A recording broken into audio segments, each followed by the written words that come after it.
దోస్తులు బాగున్నారా? దోస్తులు అందరూ బాగున్నారా? మీరు బాగుంటే మేము బాగుంటాం. మా వీడియోలు నచ్చినట్టయితే లైక్ చేసుకోండి, కింద ఉన్న బెల్లం టిక్కుమని కొట్టండి, సబ్స్క్రైబ్ చేసుకోండి, పక్కన ఉన్న వాళ్ళకి షేర్ చేయండి. ఉంటాను ఫ్రెండ్స్, బాయ్ ఫ్రెండ్స్.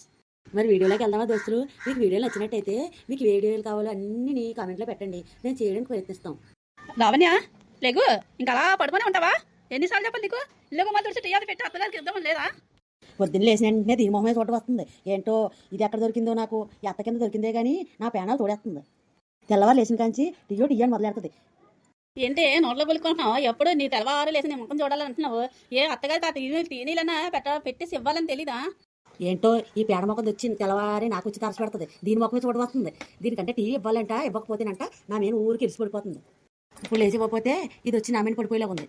అమ్మా లావణ్య, వెళ్ళి టీ పెట్టేసి టిఫిన్ రెడీ చేయి. నీకు బాగా ఎక్కువైపోతుంది. మా అబ్బాయి ఇచ్చిన వాళ్ళ అలసి వల్ల మా అబ్బాయి నీకు గారం ఎక్కువైపోయింది. నిన్ను బాగా చూడడం వల్ల అత్త అంటే ఖాతాలు లేకుండా అయిపోయింది. ఏంటి అలా ఉంది? నీ ఆటలు అలా సాగుతున్నాయి. ఏం చేస్తామా? నా పని అలా కొంచెం తెల్లవారులేసి నాకు టీ చూపిద్దాము. అయ్యో మనిషికి ఒంట్లో బాగాలేదు కదా, టాబ్లెట్లు వేసుకోవాలి కదా, టిఫిన్ చేసి పెడదాము. అలా ఏం లేదు. ఎప్పుడు చూసినా పడుకునే ఉంటున్నావు. ఈ పేడ మొక్క దానికి టిఫిన్ ఒకటి, టీ ఒకటి. ఏంటే నోట్లో గొలుక్కుంటున్నావు? నోట్లో బెల్లం ముక్క పెట్టుకున్నావు. బయట మాట్లాడే. నేనేమన్నాను? టీ పెట్టమ్మా తాగుతాను అన్నాను. టిఫిన్ చేయమ్మా, టాబ్లెట్లు వేసుకోవాలి కదన్నాను. నేను షుగర్ పేషెంట్ని కదా, టైంకి చేసుకోకపోయినా ఎలా ఉంటుంది? నా ప్రాణం ఏం బాగోదు కదా. కొంచెం చేసి పెడితే తప్పే ఉంది. కోళ్ళు అంటే మరి ఆ మాత్రం చేయవా? నా కొడుకు నీ పక్కకు వచ్చిన వల్ల, నీతో మాట్లాడడం వల్ల నీ ఆటలు సాగుతున్నాయి. నేను ఎందుకు పనికిరాలి? ఆస్తి అంతా తీసుకెళ్ళి ఏ అనాథ శరాలకి రాసి ఇచ్చేస్తాను. అప్పుడు తెలుస్తుంది మీకు. నా విలువ తెలియకుండా పోతుంది మీకు. ఇది నిజంగా అనాథాశ్రమం రాశిలో ఉంది. దీనికి మంచిగా టిఫిన్ టీయా పెట్టేసి ఇచ్చేస్తే ఈ పేడ మొక్కం అలా పడి ఉంటుంది. దీనికంట ఉదయాన్నే లేచి టీయా టిఫిన్ అందించాలంట, లేకపోతేనంట అనాథాశ్రమం రాసేస్తుందంట. ఈ బ్లాక్మెయిల్ దీని ఆస్తి కోట్లు ఉంది. దీని ఆస్తి ఇదంట అనాథాశ్రమం రాసేస్తుందంట. సరేలే, ఏదో చేసి పెడతాం, ఉందని చెప్పి తప్పదు కదా. ఏం బాబు ఇవాళ ఆఫీస్ నుంచి బేగ వస్తావు? ఇవాళ ఎలాగైతే అమ్మ వర్క్ అయిపోయింది, విశ్రాంతి తీసుకోవడానికి టైం దొరికింది, అందుకనే బేగ వచ్చాను. బాబు ఈరోజు తరుణ్ బాబు, ఈరోజు మీ ఆవిడకి చేసిన విషయం చెప్తున్నాను. ఎందుకంటే మీ ఆవిడ నా మాట ఆలకించట్లేదు. ఎందుకంటే చెయ్యాలా, పిలిస్తే లేపాలా, పెట్టాలా అంతనమ్మా. కొంచెం టీ అమ్మ లావణ్య అంటే పెట్టనంటుంది. నాకు టీవీ తాగకపోతే తలనొప్పి వచ్చేస్తుంది, టిఫిన్ చేయకపోతే టాబ్లెట్లు వేసుకోకపోతే నీరసం వస్తుంది. మీ ఆవిడకి నువ్వు ఇచ్చిన అలసి వల్ల నేను నా మాట ఆలకించుకుంటూ అయిపోతుంది. ఏడు బాబు నువ్వు చెప్తావా, నన్ను చెప్పమంటావా, లేదంటే వాళ్ళ అమ్మగారిని పిలిచి వాళ్ళ నాన్నగారిని పిలిచి పంపించమంటావా? మరి అమ్మ అది చేస్తుంది కదమ్మా, దానికి ఒంట్లో పోవాలి కదమ్మా. బాగానే అనకేస్తున్నా బాబు. పిల్లల్ని తల్లికి బాగాలేదు, సేవ చెయ్యాలా అని చెప్పట్లేదు. దానికి లావణ్యకి బాగాలేదు కదమ్మా అని చెప్తున్నావు. అదేనటమ్మా, అమ్మకు చూడాలి కదా, లావణ్యకి చెప్పాలి వెళ్ళి.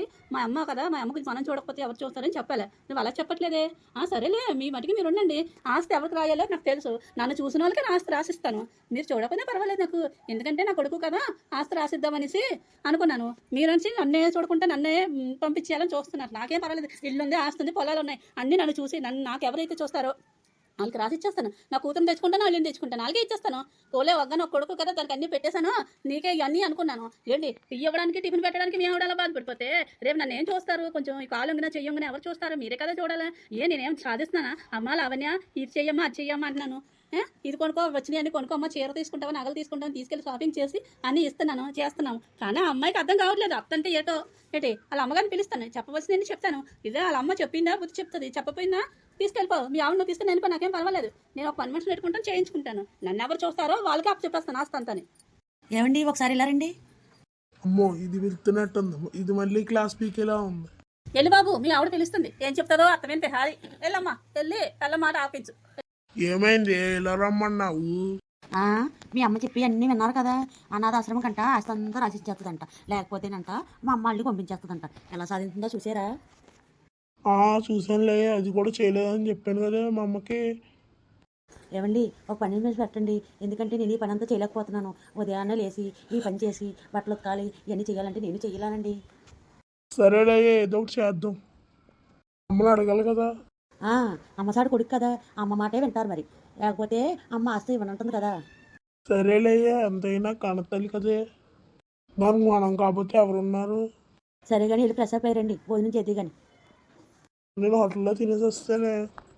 ఏంటి హోటల్లో తినేసి వచ్చారా? మరి వండినంతా ఏం చేసుకోను? ఆవిడేమో నన్ను సాధిస్తుంది, మీరేమో హోటల్లో తినేసి వచ్చానంటారు. మరి మయ్య నేనన్నా మీ ఇద్దరికి నేనే అలుసుగా కనపడుతున్నానా?